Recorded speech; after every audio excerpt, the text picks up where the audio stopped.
네, 안녕하십니까. 차발을 섬기고 있는 성현성 간사입니다. 오늘도 차발을 시청해 주시는 한국교회 성도님들과 해외교회와 성도님들 그리고 구독자님들께 감사와 축복의 문안 인사를 드립니다. 오늘 170회에도 주님의 사랑으로 축복해 주시고 함께 해 주시기를 부탁드리겠습니다. 거룩한 네. 거룩한 방파제 통합 국민대회가 이제 8일 앞으로 다가왔습니다. 이를 위해 애쓰고 계시는 한국교회와 목회자님들 또 리더십들, 간사님들, 거룩한 방파제 팀들을 축복합니다. 네, 거룩한 방파제는 6월 1일 오후 1시 대한문 앞에서 진행됩니다. 특별히 당일 있을 퍼레이드에 앞장서게 될 새벽 이슬 같은 주님의 청년들이 기수대로 서주시는 일이 필요합니다. 5천 명의 기수대를 목표로 하고 있습니다. 차바 방송을 보시는 성도님들께서는 이에 참석해 주시거나 주위 청년들에게 건의해 주시면 감사드리겠습니다. 당일 큰 나팔을 불어 승리를 알리는 군사들과 같은 모습으로 함께 해 주시기를 부탁드립니다. 기스대에 관련한 문의는 유튜브 채널 거룩한 방파제를 검색해 주시거나 화면에 블로그 주소 참고해 주시고 또 번호로 문의 주시기 바랍니다.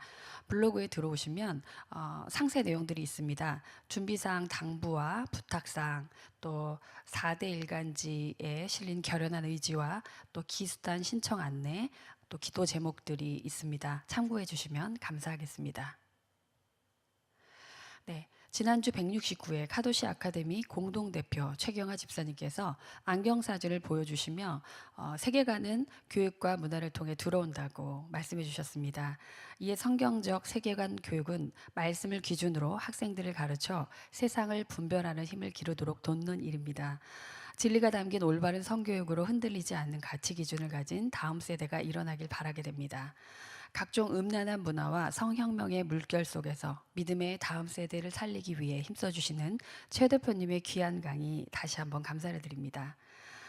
오늘 170회 강사님으로는 합동신학교 신약학 교수이신 김용우 교수님께서 신약은 동성애를 반대하지 않는가라는 제목으로 강의해 주십니다. 김영우 교수님께서는 개혁주의 신학교인 합신대학에서 후학을 양성하시며 동시에 저술 활동에도 힘쓰고 계십니다. 특별히 게르알더스 보스 전문가이신데 극단적인 지성주의에 치우치지 않고 성경 전체를 통일성 있는 하나님의 말씀으로 보시며 성경 신학과 교의학이 하나 된 신학을 연구하시는 귀하신 분이십니다. 신구약이 일관되게 동성애를 반대하고 있음을 전해주시러 나오실 때 큰 박수 부탁드리겠습니다.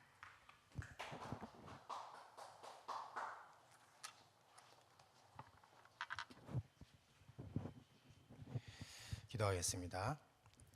살아계신 하나님 아버지, 하나님이 이 세상을 아름답게 만드시고 주님이 만드신 창조물을 이 땅에 두시며 역사 가운데 불러 구원해 주시는 은혜를 감사합니다.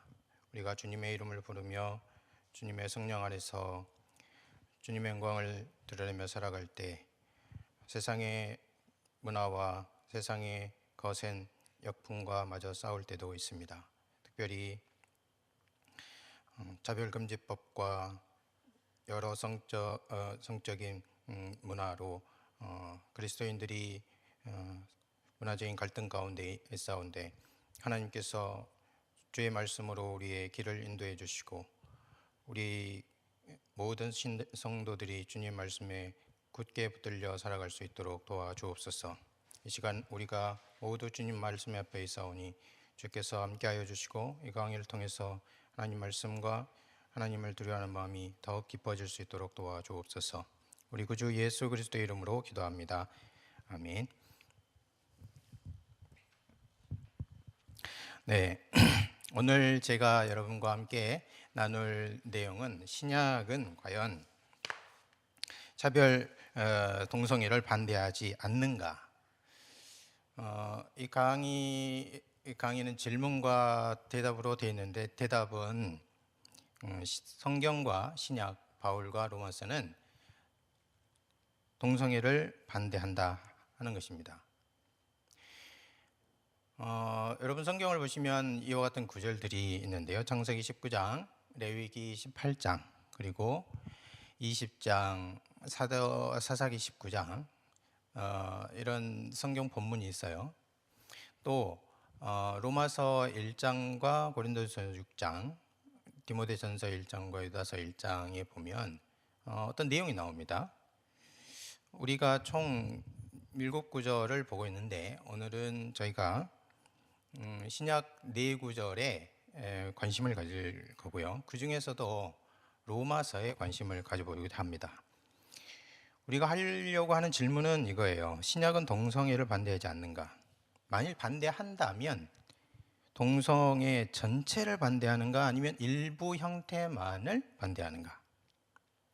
이에 대한 대답은 신약과 바울은 동성애의 반대 입장에 서 있다 하는 것입니다.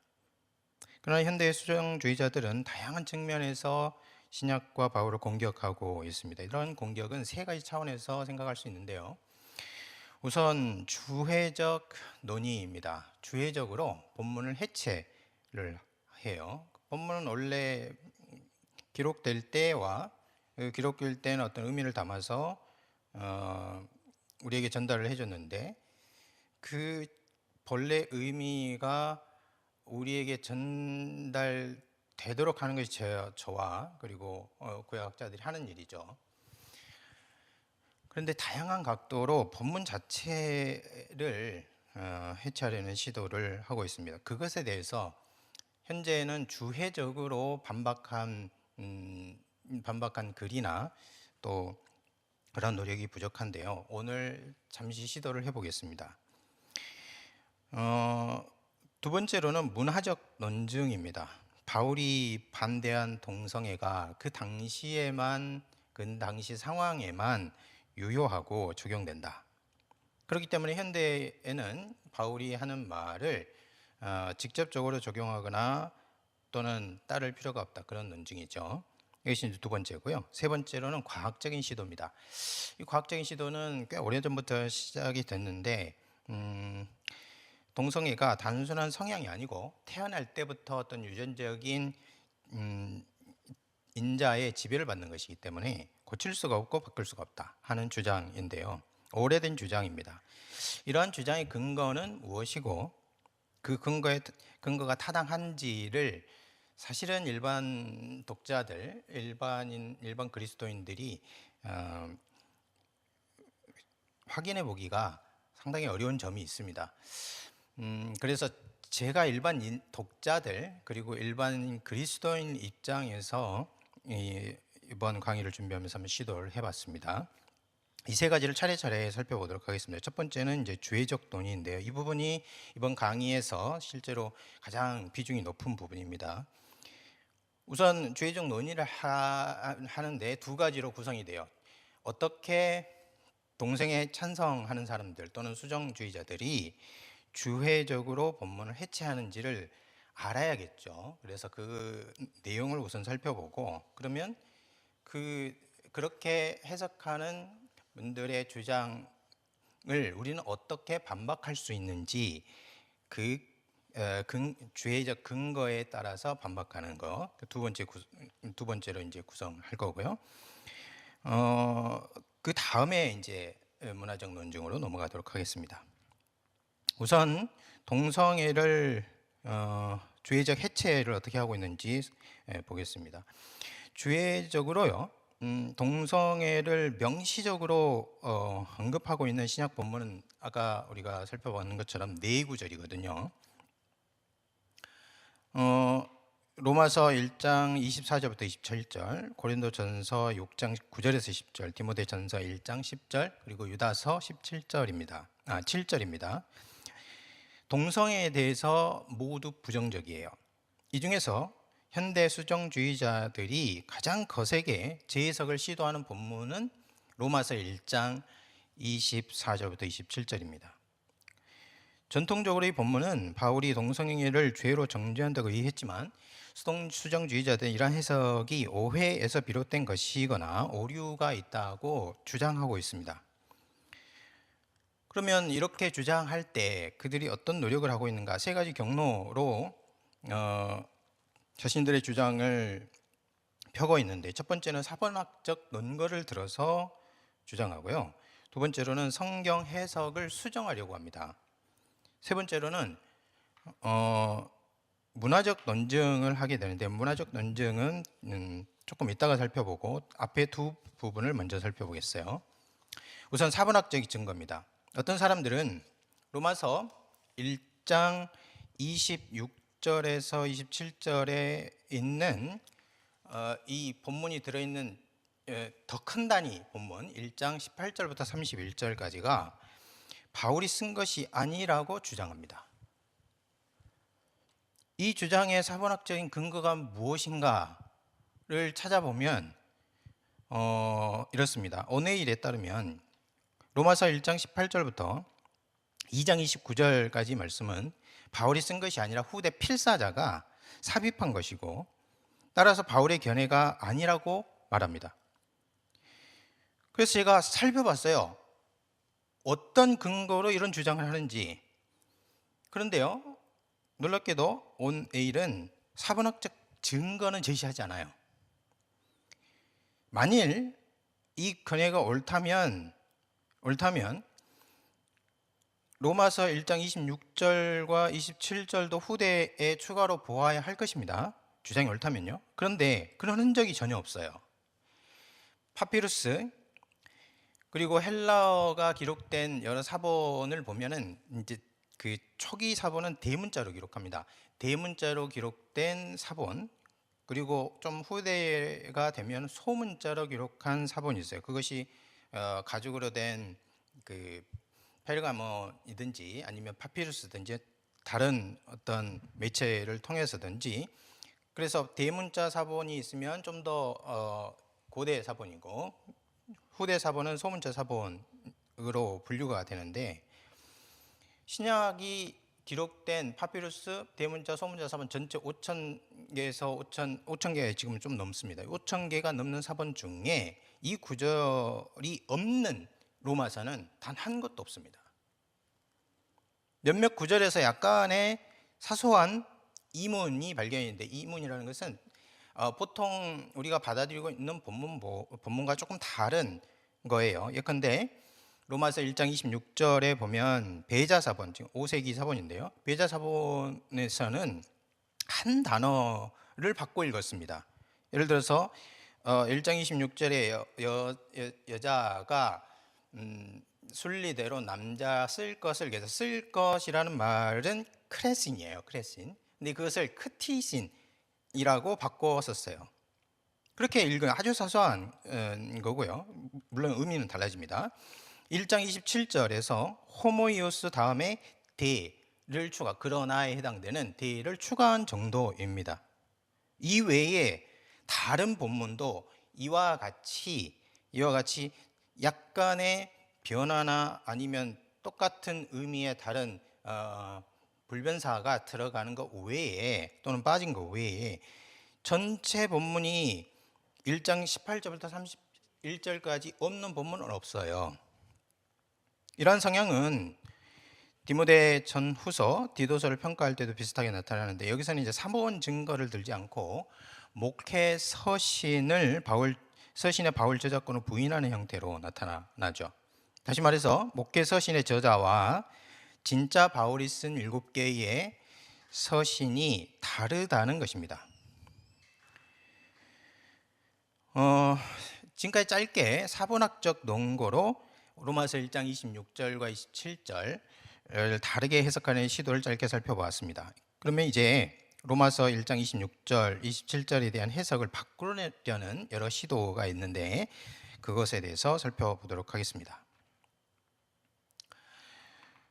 로마서 1장 26절, 27절을 퀴어 신학자들은 의미를 바꿔보려고 시도를 하고 있는데, 예를 들어서 보스웰은 본문은 그리스도 안에서 성 형태 차이가 윤리적으로 중립적이었다고 주장해요.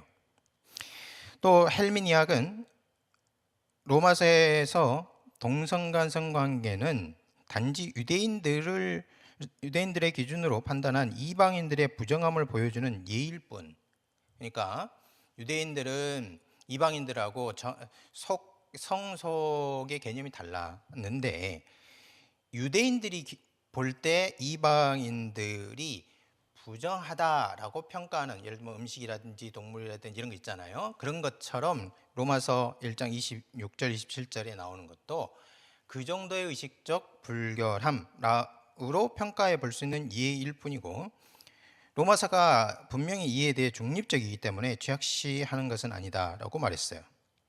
그러니까 헬미니악이나 보스웰에 따르면 바울은 로마서 1장 26절 27절에서 동성애가 도덕적으로나 윤리적으로 단죄받을 어떤 일이 아니었다고 말한 셈이죠. 이들은 어떻게 이런 결론에 이르게 되었을까요? 보스웰과 헬미니아 그 밖에 퀴어 신학자들이 어떻게 로마서 1장 26절 27절에 대한 해석을 수정했는지를 살펴보면 네 가지 단계를 관찰할 수 있습니다. 네 가지 단계는, 첫 번째는 주의를 분산시키는 것이고요, 두 번째로는 왜곡을 시키고, 세 번째는 상대화하고, 마지막으로는 전면적으로 부인하는 단계로 나가게 됩니다. 이 네 가지 단계를 차례차례 살펴보겠습니다. 먼저요, 퀴어 신학자들은 로마서 1장 26절 27절이 동성애를 정죄하거나 반대하는 것이 아니라 동성애 외에 다른 것을 강조한다고 말함으로써 주의를 분산을 시키는 거예요. 그러면 무엇을 강조한다고 보는 것인가? 로마서 1장 4절부터 27절, 실제로 동성애가 아니라 지나친 욕망을 반대한다고 해석합니다. 이게 이제 퀴어 신학자들이 하는 해석이에요. 이들에 따르면 지금까지 주석가들과 해석자들이 바울이 쓰고 있는 수사학적 덫을 이해하지 못했다고 말합니다. 여기서 수사학적 덫이라는 개념이 나오는데요, 수사학적 덫이란 말 그대로 덫인데, 뭔가를 빠뜨리고 그 함정에 빠뜨리는 것과 같은 것인데, 수사학적으로 그렇게 한다는 것이죠. 수사학적 덫이라는 게 무엇이고, 다른 신학자들, 그러니까 기존의 퀴어 신학자들이 아닌 다른 신학자들이 무엇을 이해하지 못했다는 말일까요? 수사학적 덫이라는 것은 화자가 무엇인가를 말할 때 독자나 청자가 자기도 모르게 화자가 친 덫에 걸린다는 수사학적인 이론인데, 예를 들어서 이런 게 있습니다. 예를 들면 다윗이, 선지자 나단이 찾아와서 다윗이 지은 죄를 지적하려고 할 때 한 이야기를 합니다. 그 이야기에서 부자와 가난한 사람이 나와요. 그런데 다윗이 그 얘기를 찬찬히 듣고 나서 자신이 그 부자인 줄 모르고 그 부자에게 사형 판결을 내립니다. 또 열왕기하 20장 37절 43절 같은 데를 보면은 아합이 벤하닷을 놓아주는데요, 익명의 선지자가 아합에게 포로를 놓친 군사 이야기를 하게 돼요. 그 군사가 바로 아합 자신인 줄 모르고 아합은 그 사람을 정죄하는 것을 생각해 볼 수 있습니다. 그러니까 아합이나 다윗이 선지자들이 하는 이야기 속에, 그 속에 그들을 가리키는 무언가 수사학적인 덫이 있는데 거기서 걸리는 것이죠. 그러면 다시 로마서로 돌아오면 퀴어 신학자들이 로마서 1장 24절 27절에 1장 24절 27절이 이러한 수사학적 덫이라고 말하는 건 무슨 뜻일까요? 어떤 점에서 수사학적 덫이라는 말입니까? 그들에 따르면 이 본문은 실제로 동성애를 정죄하는 것이 아니라 유대인을 정죄한다는 것이에요. 근거는요, 로마서 2장 1절입니다. 로마서 2장 1절을 보면 이렇게 되어 있습니다. 그러므로 남을 판단하는 사람아, 누구를 막론하고 내가 핑계하지 못할 것은 남을 판단하는 것으로 내가 너를 정죄함이니 판단하는 내가 같은 일을 행함이니라. 여기서 로마서 2장 1절 앞단락이 실제로 누군가를 판단하는 사람의 오류를 일깨우는 이야기일 수 있다는 것을 지적합니다. 그러므로 로마서 1장 18절부터 2장 16절은 실제로 이런 수사학적 맥락 속에서 이해할 필요가 있다고 주장하는 거죠. 따라서 로마서 2장 17절에 따르면 이들은 무엇인가, 이들은 유대인이에요. 이런 점에서 로마서 1장 24절 27절은 동성애가 아니라 유대인에게 있는 오류를 가리킨다, 이렇게 이제 말하는 것입니다. 그러면 구체적으로 무엇을 오해했다는 것인가? 이런 질문을 할 수 있습니다. 현대 퀴어 신학자들은 이 구절을 자의적으로 해체합니다. 이들에 따르면 바울은 여기서 이방인의 성관념을 해체하면서 10번째 계명, 10계명 중에서 제 10계명만을 반대한다고 주장해요.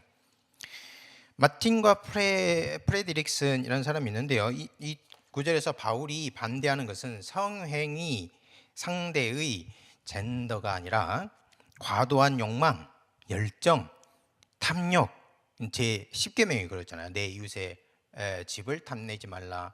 내 집 그 아내나 그의 양이나 그 모든 것을 탐하지 말라, 그렇게 말하죠. 탐욕을 말한다는 거예요. 다시 말해서 그들은 방향을 잃은 욕망이 아니라 지나친 욕망을 반대한다고 보는 것입니다. 이들이 이렇게 주장하는 그럼 주해적인 근거는 무엇일까요? 두 가지입니다. 하나는 앞에서 말한 수사적 덫이고요. 두 번째로는 로마서 다른 부분과 연결점이에요.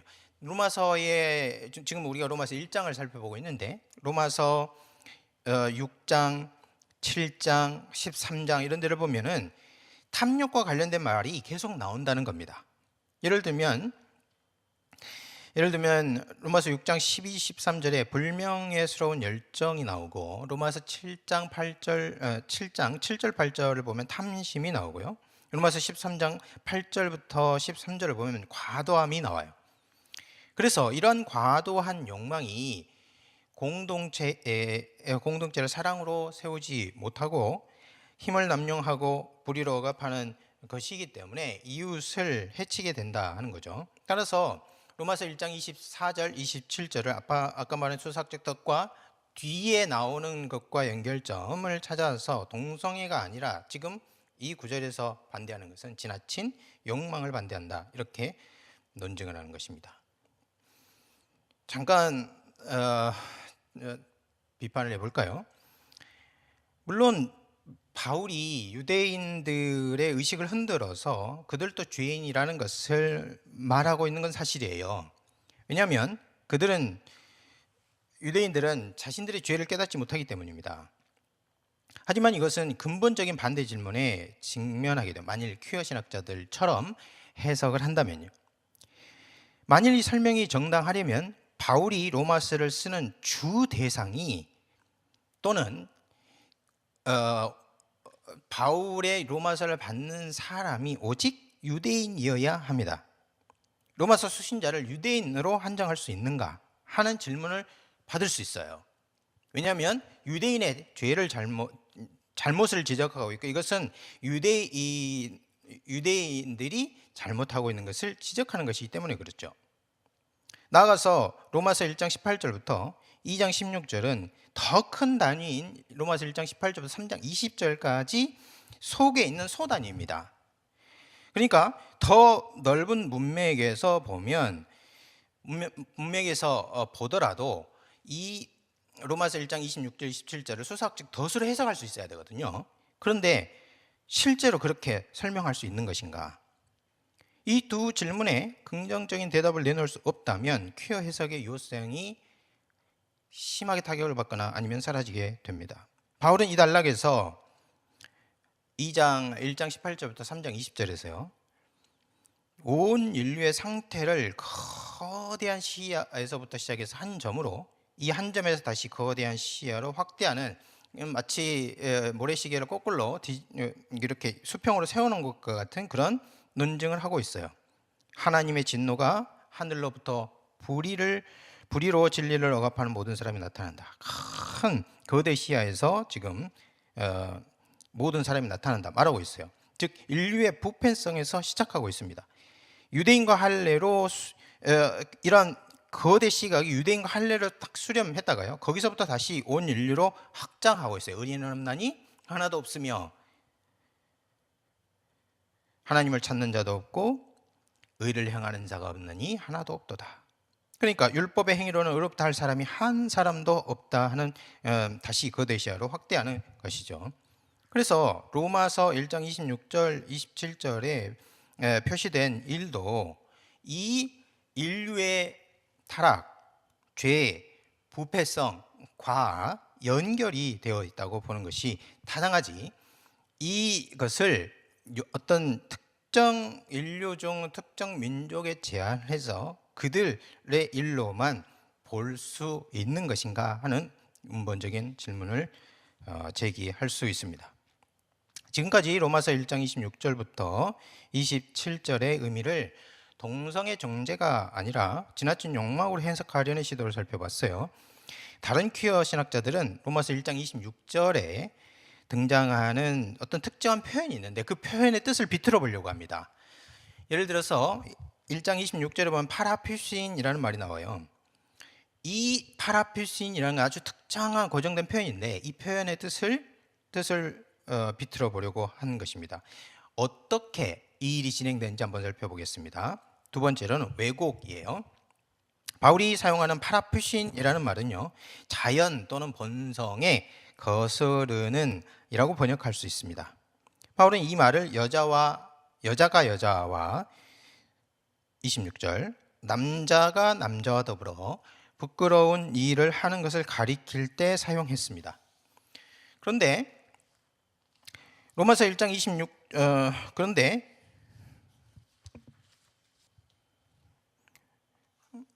그런데 이 말을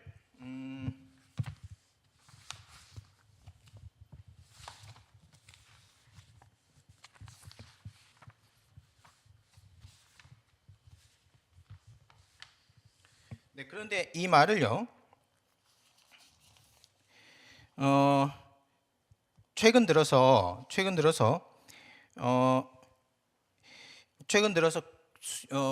퀴어 신학자들과 수정주의자들은 이 말을 아주 긍정적으로 해석하려고 하고 있습니다. 이것이 무슨 말인가? 어떻게 본성을 거스른다는 말을 긍정적으로 해석할 수 있다는 말인가? 이들은요, 로마서 1장 26절 27절을 로마서 2장 27절이나 또는 11장 24절을 들어서 해석을 하려고 그래요. 예를 들면 로마서 1장 24절에서는 이런 말을 하거든요. 내가 원돌 감람 나무에서 찍힘을 받고 본성을 거슬러 파라퓨신, 여기 나와요. 똑같이 좋은 감람나무에 접붙임을 받았으니 원가지인 이 사람들이야 얼마나 더 자기 감람나무에 접붙임을 받으랴, 이렇게 말하거든요.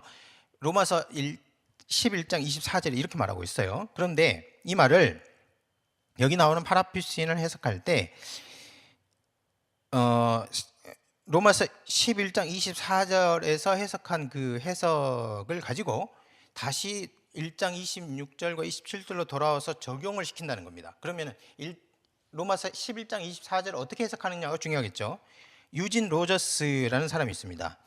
유진 로저스에 따르면 여기에 본성을 거슬러라는 문구가 나오는데 이 문구는 하나님이 하신 일에 적용된다 하는 점을 먼저 포착을 해요. 그거는 맞습니다.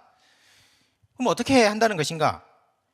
여기서 이방인들은 이스라엘의 하나님께 너무나 낯설고 하나님은 자연에 거슬러 파라퓨신, 그들을 접붙여 받아들이신다. 그러니까 파라퓨신을 처음에는 어떻게 하는 것 같냐면 자연과 본성에 거슬러라고 해석하는 것 같아요. 그런데 이 말을 해석을 한번 더 합니다. 이것보다 더 도발적인 행동을 상상하기 힘들다. 바울은 하나님의 행동을 동성애적인 행동에 비유하는 뜻일까? 이렇게 이제 질문을 하고 맞춰요. 슈튜어트라는 사람이 있습니다. 슈튜어트라는 사람은 이렇게 말해요. 하나님은 이방인들처럼 자연에 거슬러, 또는 더 정확하게 말해서 자연을 능가하여 행동하신다, 이렇게 봐야 된다는 거예요. 그러니까 아까 본성에 거슬러라는 말이 부정적으로 쓰인 게 아니라 이방인들이 마치 돌 감람나무 같은데 하나님과 또 원래 원 감람나무에는 어울리지 않는 것이죠. 그런데 그 본성을 거슬러 본성을 능가해서 하나님께 어울리게 만들고 또 참 감람나무에 어울리게 만드시는 분이 바로 하나님이시다. 바로 이것이 즉 본성을 능가해서 행동하시는 것이 바로 파라필신이 가리키는 것이다. 그게 로마서 11장 24절의 내용입니다. 퀴어 신학자들에 따르면. 자, 그러면 이것을 어디에다가 적용을 하냐면 1장 26절 27절에 적용을 한다는 거예요. 그럼 어떻게 됩니까? 로마서 1장 26, 27절은 여자들은 순리로 쓸 것을 버리고 자연을 능가하는 것을 쓰며, 이와 같이 남자들도 순리대로 여자 쓰기를 버리고 자연을 능가하는 것을 위해서 남자가 더불어 부끄러운 일을 했다. 이렇게 번역할 수 있다고 제안합니다. 이게 너무나 이상한 일이거든요. 근데 문제는 퀴어 신학자들 중에서도 이렇게 번역하는 사람은 없어요. 그저 한 측면만, 그러니까 파라필신이라는 말을 본성을 초월하고 본성을 능가하여라는 말로 생각할 수 있다까지 말을 하고, 그리고 일관적으로 로마서 1장 26절과 27절, 로마서 11장 24절과 똑같이 이렇게 해석하려는 시도는 자제합니다. 그럼에도 많은 사람들은 로마서 11장 24절 그렇게 볼 수 있다면 로마서 1장 26절과 27절도 그렇게 해석할 수 있지 않을까라고 생각을 하게 되죠. 한 측면만 강조해서 바울은 자연에 거스르는 성적 행위에 관한 수사학을 해체한다, 이렇게 이제 말하고 있는 겁니다. 여러분, 이것은요 일종의 논점을 피해가는 어법인데요. 그렇다면 바울은 자연에 거스르는 성행위를 해체해서 로마서 11장 24절처럼 자연을 능가하는 행동으로 보았다는 것인가, 이렇게 질문할 수 있어요. 그들은요 대답하지 않습니다. 그렇다면 어떻게 이 여자들의 행동이 부끄러운 욕심이 될 수 있을까요? 우린 질문할 수 있어야 돼요. 또 남자들의 행동이 서로 음력이 불붙듯 일어나 하는 부끄러운 일이 되는 이유가 무엇인지 물어야 합니다. 이 질문에도 그들은 대답하지 않습니다. 그러므로 이 해석은 동일한 표현이 다른 주체에 적용되고 있다는 점을 고려하지 않은 것이 됩니다. 앞에서 파라필신 본성을 거슬러라는 의미를 어떻게 왜곡하는지 잠시 살펴봤어요. 이러한 시도는 동일한 표현이 전체 문장에서 주체에 따라서 전혀 다른 의미를 가질 수 있고 그런 의미로 사용된다는 점을 충분히 인지하지 않았기 때문에 생기는 오류입니다. 만일 이 점을 고려하면 로마서 1장 26절 27절은 다시 동성애를 부정적으로 보는 본문 또는 동성애를 단죄하는 본문으로 남아있게 됩니다. 이에 퀴어 신학자들은 이 본문이 동성애를 말한다는 것을 인정하면서도, 그러면 동성애를 말하는 것을 인정하겠어요. 그러면서도 이렇게 말하는 것입니다. 이 동성애를 상대화하려고 해요. 이게 세 번째입니다. 첫 번째는 주의를 분산시켰고, 두 번째로는 왜곡을 시키려고 했고, 세 번째는 상대화시키는 것입니다. 본문을 상대한다는 것은 무엇을 뜻할까요? 로마서 1장 26절 27절에서 반대하는 것이 무엇이냐? 동성애가 아니라 특별한 유형의 동성애였다, 또는 특별한 유형의 동성애 행위이다 라고 말하고, 이 특별한 유형은 아디키아, 즉 불의와 관련이 있다. 그렇기 때문에 현대 동성애와는 상관이 없다, 이런 결론으로 나가려고 하는 것입니다. 따라서 바울은 현대 동성애를 반대한 적이 없다. 이해하시죠? 다시 한번 해볼게요. 바울이 로마서 1장 26절 27절에서 동성애를 반대하는 건 맞다. 이게 이제 첫 번째예요. 두 번째, 그런데 동성애 전체가 아니라 특별한 유형의 동성애 행위이다. 특별한 유형은 무엇인가? 불의와 관련돼 있는 것, 그것과 관련이 돼 있다. 그런데 현대의 동성애 전체가 이런 불의와 관련된 것 같지는 않다. 그렇기 때문에 바울은 현대의 동성애를 반대하는 것은 아니다 라고 결론을 내는 것이에요. 여기서 문제가 무엇입니까? 그러면 우리가 질문해야 돼요. 이 아디키아라는 것이 무엇이냐? 불의라는 것이 무엇이냐? 이 아디키아와 관련된 동성애 행위는 무엇을 가리키는가? 퀴어 신학자 중 한 사람이 컨트리맨이라는 사람이 있어요. 이 사람이 로마서 1장 24절 27절에서 성행위의 불결함을 말하기 앞서서 바울은 로마서 1장 18절에 억압과 불의의 죄, 아디키아죠. 언급한다고 말해요.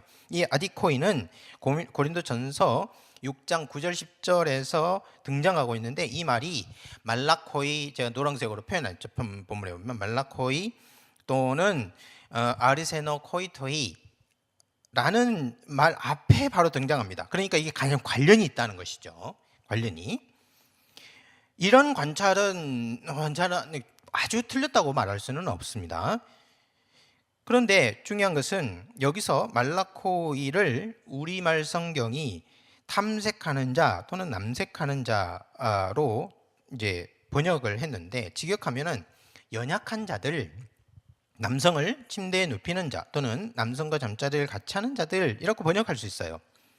이때 연약한 자라는 것은 동성의 행위에서 여성 역할을 하는 자를 가리키고, 아르세노 코이토이라는 말은 남성 역할을 하는 자를 가리킵니다. 컨트리면은 이 두 행위를 아디키어와 연결을 하고, 또 다른 퀴어 신학자인 행크스도 마찬가지입니다. 행크스에 따르면 바울은 불의를 우상 숭배와 성적 확대와 자연스럽게 연결을 하고, 로마서 1장 26절과 27절에서 남자와 여자들의 성행위는 성인 사이의 동의에 의한 애정 있는 성행위가 아니라 강간이나 소돔 고모라에서 있었던 일이요, 소아성애나 동의하지 않은 노예에 대한 성적 착취 같은 권력 남용을 언급한 것이다 라고 주장해요. 그러니까 바울이 동성애를 말하는 건 맞아요.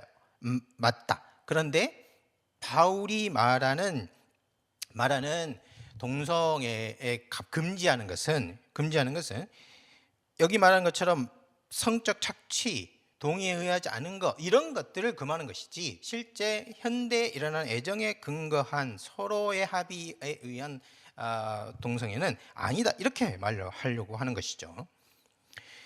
자, 로마서 1장 18절에 나오는 불의, 고린도전서 6장 9절의 불의한 자를 그 뒤에 나오는 구체적인 죄의 형태와 연결하여 해석할 수는 있습니다.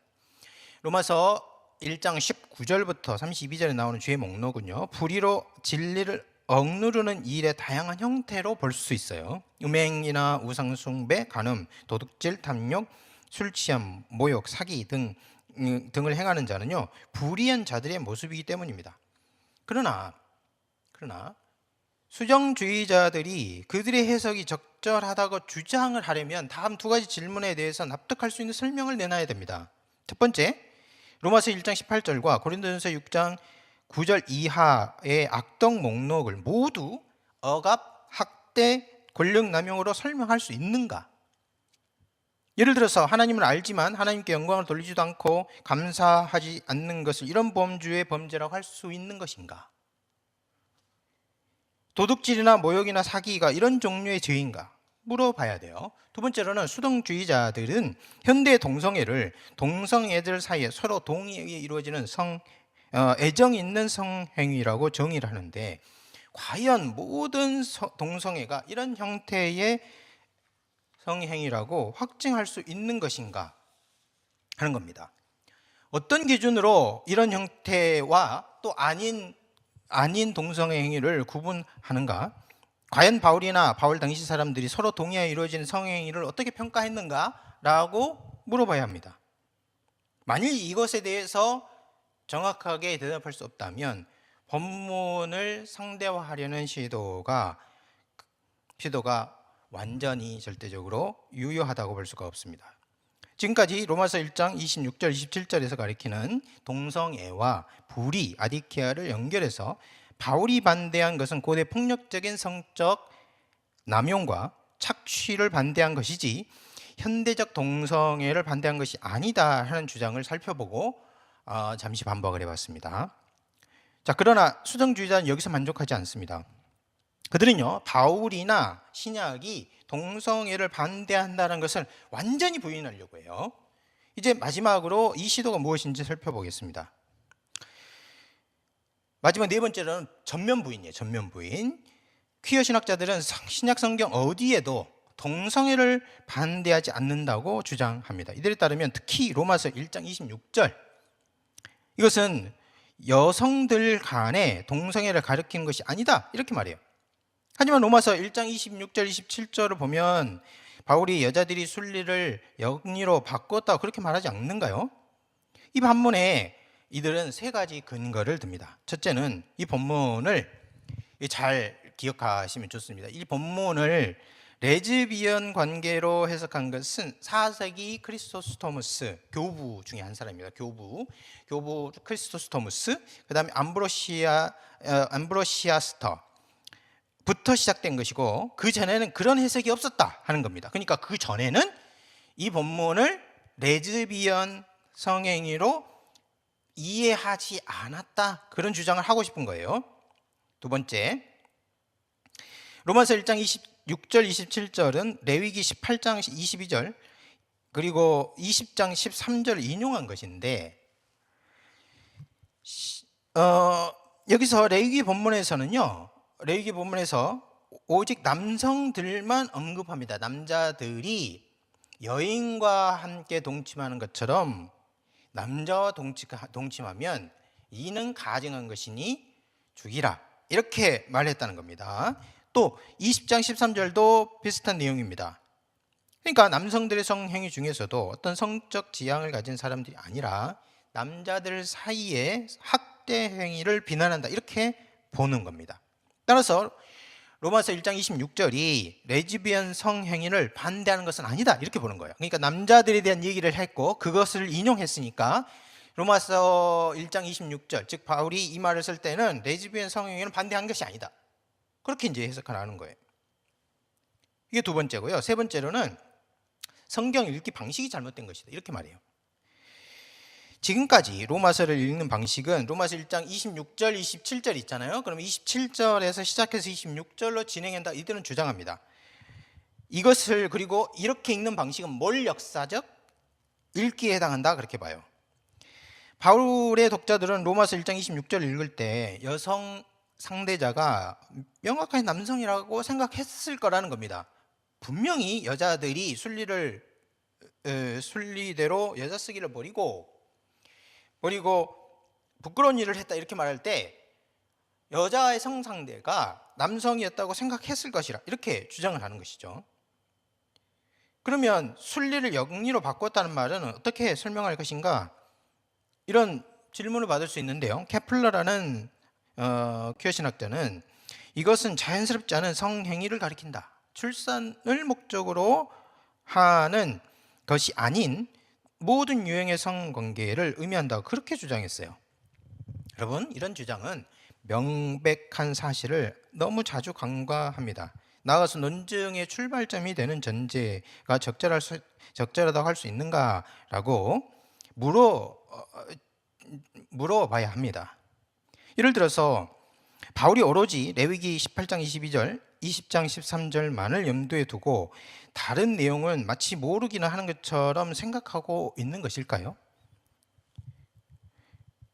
레위기 18장에 보면 내 어머니의 하체는 내 아버지의 하체이니 너는 범하지 말라. 그는 내 어머니인즉 너는 그의 하체를 범하지 말라, 이렇게 말했는데, 여기서 말하는 너가 남자이기 때문에 여자들은 이 말씀과 아무런 상관이 없는가, 그렇게 이해하도록 구약을 그렇게 이해할 수 있는 것인가 하는 거죠. 이것은 구약의 대표 원리를 전혀 이해하지 못한 겁니다. 예를 들면은 구약은 우리가 성경을 읽을 때 하나님이 개인에게 주신 성경으로 개인주의화된 문화적인 그런 배경에서 우리가 읽기 때문에 십계명이 하나님이 나에게, 언약 당사인 나에게 주신 것으로 보지만 구약은 그렇게 보지 않거든요. 예를 들어서 구약에 보면 20장 3절, 출애굽기 23, 3절에 너는 나 외에 다른 신을 내게 두지 말지니라고 할 때 내게 할 때 너는 남성입니다. 자, 그러면 이 퀴어 신학자들이 이해한 바에 따르면 이 말씀을 십계명의 첫 계명이 오로지 남성에게만 주어졌다라고 해석해야 된다는 것이죠. 그럴 수 있을까요? 또요, 신명기 6장 20절에 보면 후일에 내 아들이 내게 묻기를, 우리 하나님 여호와께서 명령하신 증거와 규례와 법도가 무슨 뜻이냐 하거든 너는 내 아들에게 이르기를 우리가 옛적에 애굽에서 바로의 종이 되었더니 여호와께서 권능의 손으로 우리를 애굽에서 인도하여 내셨도다. 24절에 보면 여호와께서 우리에게 이 모든 규례를 지키라 하였다 이렇게 말하거든요. 그러면 이거 보면은 아버지 가장이 누구에게요? 아들에게 이 말을 하고 있습니다. 그러면 이 말이 남성이 남성에게 말하고 있기 때문에 그 집에 있는 딸이나 아내나 엄마죠. 엄마에게는 또는 여자 형제들에게 아무런 구속력이 없다고 보는 것이 타당한가 하는 거예요. 신명기 30장 10절부터 11절에 보면은요, 모세가 그들에게 명령하여 이를 초막절에 이스라엘 백성들이 내 하나님 여호와 앞에 모일 때 이 율법을 낭독할 것이요 온 이스라엘이 이것을 들으라 그렇게 말했고요. 신명기 6장에 그래서 너는 길을 갈 때든지 앉아 있을 때든지 누워 있을 때든지 부지런히 내 자녀에게 이것을 가르치라. 가장들에게 한 명령이에요. 그런데 가장들은 집안의 대표이기 때문에 그렇게 한 것입니다. 모든 이스라엘 집에 속한 사람들은 남성이든 여성이든 하나님의 말씀의 구속을 받습니다. 왜냐하면 그들 모두가 하나님의 구속을 받았기 때문입니다. 고린도전서 5장 1절부터 2절에 보면 바울은 이러한 내용을 반영해서 남자가 동성애를 하는 걸 금지했을 뿐만 아니라 아들이 한 여인에게 가는 것도 지극히 큰 죄라고 생각했습니다. 그래서 이렇게 말하죠. 너희 중에 심지어 음행이 있다 할 말을 들으니 그런 음행은 이방인 중에도 없는 것이라 누가 그 아버지 아내를 취하였다 하였도다. 이렇게 말하는데 이것은 신명기 20장 30절을 인용한 거예요. 그렇기 때문에 신명기 18장 22절과 20장 13절은 남성들에게만 한 것이다. 그렇기 때문에 바울이 그걸 인용했다면 레즈비언은 해당되지 않는다. 그러니까 바울이 레즈비언의 성행위는 정죄하지 않았다. 이렇게 해석하는 것은 그야말로 구약의 정신을 곡해하고 성경을 오해해서 읽은 것이라 할 수 있습니다.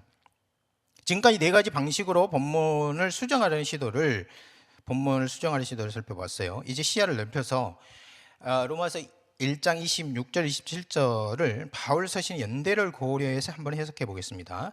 이렇게 함으로써 바울이 동성애를 하나님 나라와 구원 그것과 관련해서 어떻게 보는지 수정주의자들이 주장하는 것처럼 로마서 1장 26절 27절 실제로 여성 간 동성애를 정죄하는 것이 아니라 특정 형태의 성행위를 반대하는 것인지를 다시 살펴보겠습니다. 이제는 주의적 반박인데요. 우선 로마서 1장 26절과 바울 서신의 관계를 잠시 살펴볼게요. 로마서 1장 26절 27절과 고린도전서 6장 9절 10절 그리고 디모데전서 1장 10절 시간적 순서로 어떻게 될까요? 이 질문에 대답하기 위해서는 바울 연대기 그리고 신약 서론에 관한 내용을 자세히 살펴볼 필요가 있는데요. 이 논의를 다 했다고 가정하고 결론만 말씀드리면 우선 고린도전서는 로마서 이전에 쓰여졌습니다. 바울은 제3차 전도 여행 중에 에베소에 있을 때 글로의 집에 속하는 사람들로부터 소식을 들었고 경로가 알려지지 않은 어떤 소식 그리고 고린도 교회 문제에 관한 편지를 받았는데 이것에 대한 대답이 고린도전서예요. 그러니까 바울이 세 번째 방문 전에 쓴 것이 확실하기 때문에 AD 55년 봄이라고 할 수 있습니다. 로마서는 바울이 3차 전도여행 마지막에 아가야에서 보낸 것입니다. 그러니까 AD 57년경입니다. 디모데전서는 AD 55년 5월에서 6월쯤 마게도냐에서 마게도냐로 갈 때 바울이 마게도냐로 갈 때 에베소에 남겨둔 디모데에게 바울이 마게도냐에 있을 때 보낸 편지로 보여요. 그렇기 때문에 순서를 종합해 보면 고린도전서가 제일 먼저고요. 그다음에 디모데전서 그리고 로마서라는 것을 알 수 있습니다.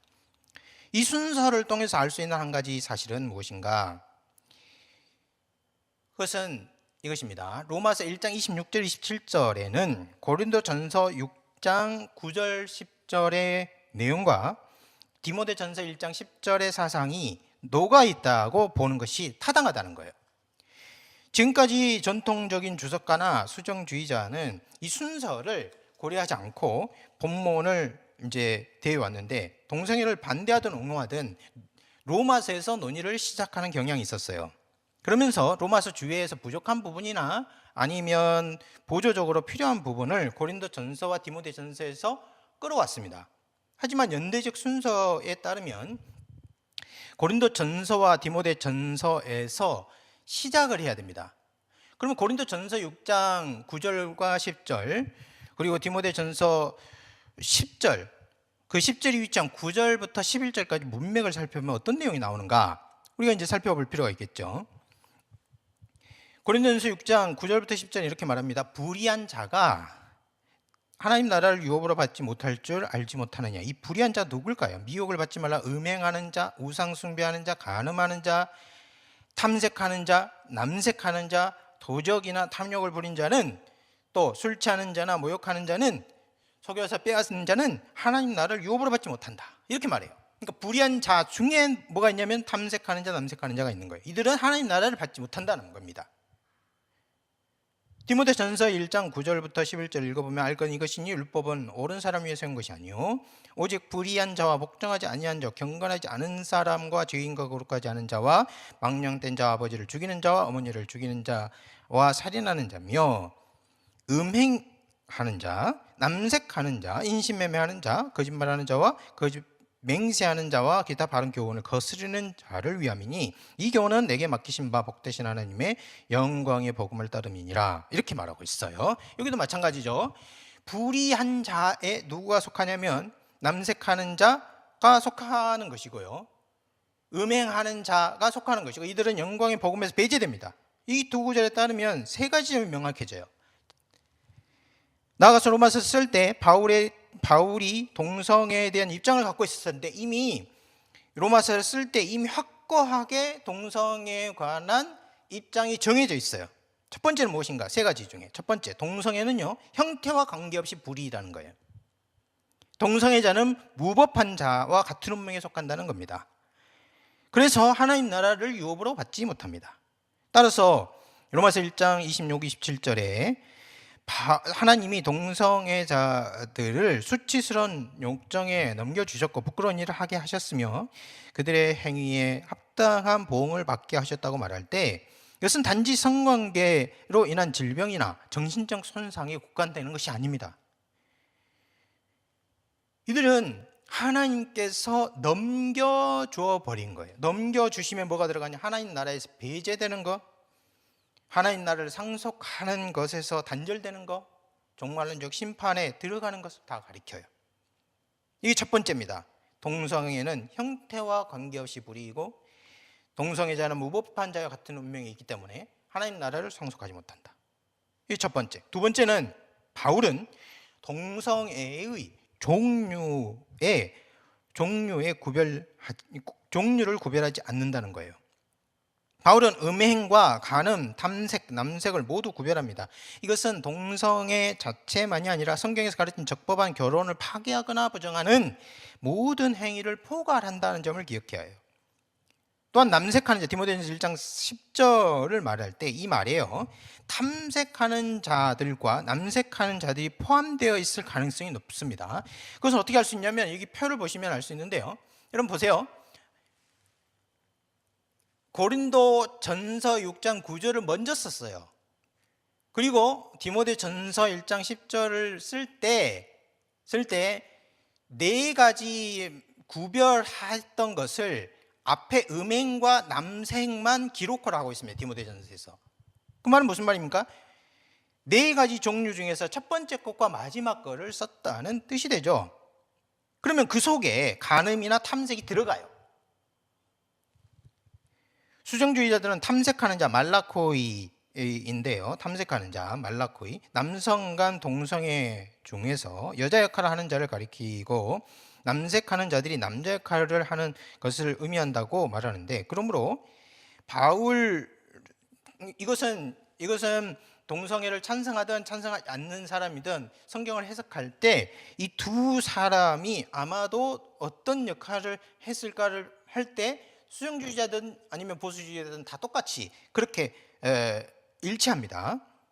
그런데 이 말을 바울이 로마서 1장 26절 27절에서 쓰지는 않아요. 오히려 더 명확하게 1장 26절에서 여자들은 이렇게 하고요, 27절에서 남자들은 이렇게 얘기하는 것으로 나아갑니다. 그러니까 순리를 영리로 바꾼 여성들의 성행위를 말하고 또 남성의 동성애 행위를 말하고 있습니다. 그런데 바울은 순리를 영리로 바꾼 여성들의 행위를 동성애로 볼 수 없고, 오직 남성의 동성애 행위 중 폭력적이고 남용적인 것을 반대한다고 이렇게 사람들이 주장을 하는데, 바울이 쓴 고린도전서 6장 9절이나 디모데전서 1장 10절에서 단지 동성애가 아니라 한 남자 한 여자의 언약이라고 정의할 수 있는 결혼과 이 결혼이라는 결속 안에서 이루어지는 성관계를 파기하거나 부정하는 모든 성행위를 가리키고 있고, 나아가서 디모데전서 1장 10절에서 남색이나 또 고린도전서 6장 9절에서 말하는 탐색까지 포함하고 있다는 사실을 관찰할 수 있다면, 로마서 1장 26절에서 바울이 이 사상을 좀 더 구체적으로 표현한 것이 아니냐, 이렇게 해석할 수 있어요. 다시 말하면 당시 세상 안에서 발견되는 인간 본성의 타락한 행위 중에서 가장 심각한 것을 든 것입니다. 여자가 남자와 결혼이란 결속 밖에서 본성을 거슬러 부끄러운 일을 하고, 남자가 결혼이라는 언약을 파기하고 남자와 더불어 수치스러운 일을 하는 것을 표현하고 있다, 그렇게 볼 수 있는 것이죠. 이게 이제 두 번째입니다. 바울은 동성애의 형태를 구별하지 않고 그것을 반대한다. 이것이 두 번째예요. 세 번째는 동성애는 율법의 본의와는 반대편에 있다는 겁니다.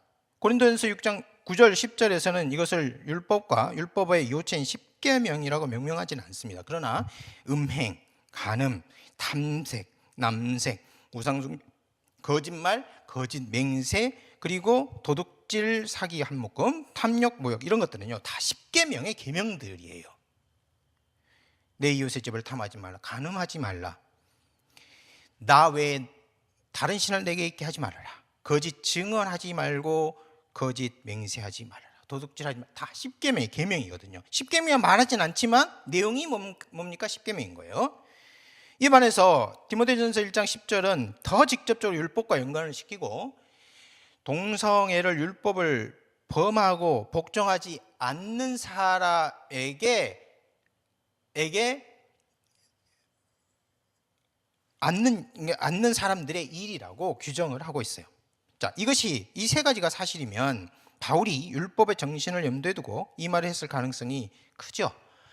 즉 행위뿐만 아니고 율법은 어떤 항목만이 중요한 것이 아니라 10계명을 해석하거나 아니면 구약의 율법을 생각할 때 우리 주님과 그리고 바울이 이제 해석하는 바에 따르면 어떤 항목과요, 그 항목이 대표하는 정신, 본뜻, 이것을 염두에 두고 그 항목을 말합니다. 예를 들면 살인하지 말라 그러면은 남의 생명을 보호하는 것, 그 생명을 보호하는 것과 반대되는 미움과 증오, 이런 것들을 전부 다 포함하는 거예요.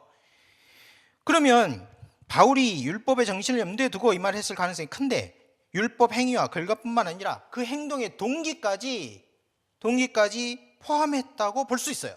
자, 그러면 어떻게 됩니까?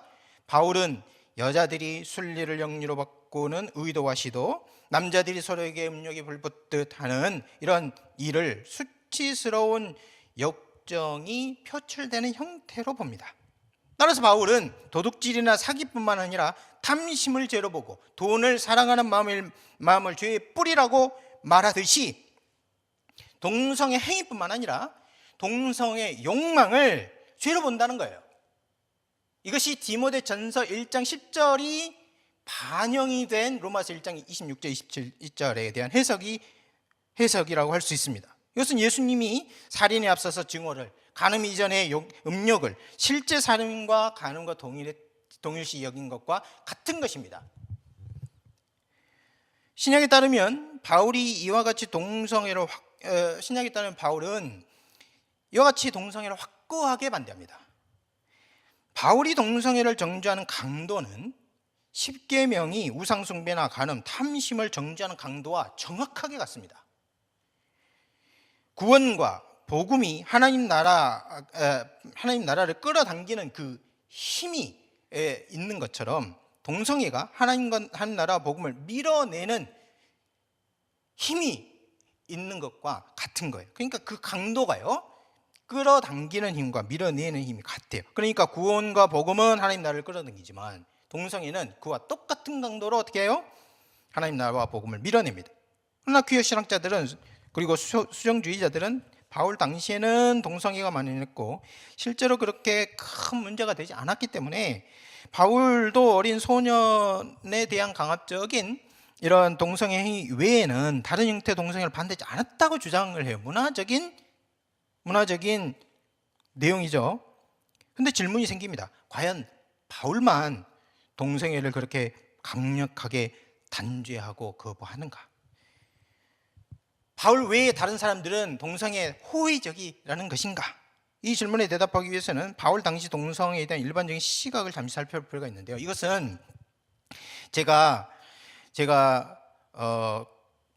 여러 가지 통로를 통해서 실제로 지금 현재 논의되고 있지 않은 본문을 몇 가지 들겠습니다. 왜냐하면 동성애를 주장하는 사람이든 동성애를 반대하는 사람이든 어떤 본문, 어떤 그 당시 어떤 글을 선택적으로 가져와요. 그러나 그것과 전혀 상관이 없을 듯한 여러 당시 문헌에 동성애에 대한 평가, 동성애 하는 사람들에 대한 시각, 이런 것들이 드러나 있는데 그것을 종합적으로 볼 필요가 있습니다. 고대에는 동성애에 대해서 관대했는가 하는 겁니다. 자, 그렇지 않았어요. 바울 당시나 바울 후대 사람 모두 동성애를요, 부끄러운 것이나 도덕적으로 타락한 것으로 보았습니다. 로마서 1장 26절 27절에서 바울은 파라퓨신이라고 말하고 있는데, 이 파라퓨신에서 피시스는 자연, 성질, 본성을 가리킵니다. 이것은 어떤 사람이 자기가 태어날 때부터 본래 가지고 있는 성질과 본성을 가리켜요. 이 본성에 따라서 그 본성에 맞는 것을 하는 것을 카타푸신, 그 본성에 거슬리는 것을 파라푸신이라고 부릅니다. 예를 들어서 어떤 사람이 어떤 일을 할 때 그 일이 잘 되는 것은 그 일이 자기 성향에 맞기 때문에 그런 거예요. 그리고 다른 일에 주의를 분산하지 않았기 때문에 잘 되는 겁니다. 이런 것을 뭐라고 하느냐, 자기 성향에 맞는 것, 카타푸신이라고 말을 하는 겁니다. 그런데 바울은 동성애 행위를 카타푸신이라고 말하지 않고 파라푸신이라고 말해요. 본성을 거스른다라는 거죠. 본성을 거스린다는 말은 고대 사회에서 어떤 주로 그릇된 형태의 성행위, 특히 동성애를 가리킬 때 사용하는 표현이었습니다. 고대 사회는 동성애를 매우 부정적으로 보았다는 것을 알 수 있어요. 그러면 구체적인 증거가 있는가?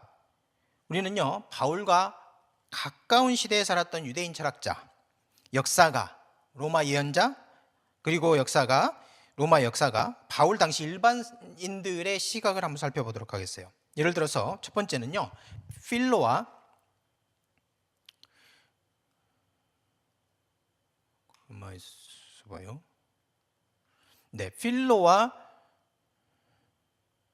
요세푸스를 보겠습니다. 필로라는 사람은 유대인 철학자인데요, 자신의 책 개별 법들이라는 책이 있는데요, 여기서 동성애를 언급하고 있습니다. 필로는 바울이 로마서 1장 26절에 사용한 것과 동일한 파라푸신, 본성을 거스리는 이라는 말을 표현했는데 어디에 사용하는지 보겠습니다.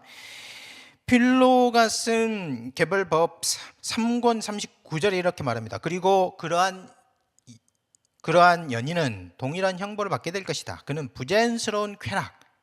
부자연스러운 쾌락을 추구하고 출산 수단을 파괴하며 도시를 황폐하게 하고 사람이 살 수 없게 만들려고 최선을 다한다, 이렇게 말하고 있어요. 여기서 출산 수단을 파괴하는 것과 부자연스러운 쾌락을 추구하는 것이 같은 것으로 나와요.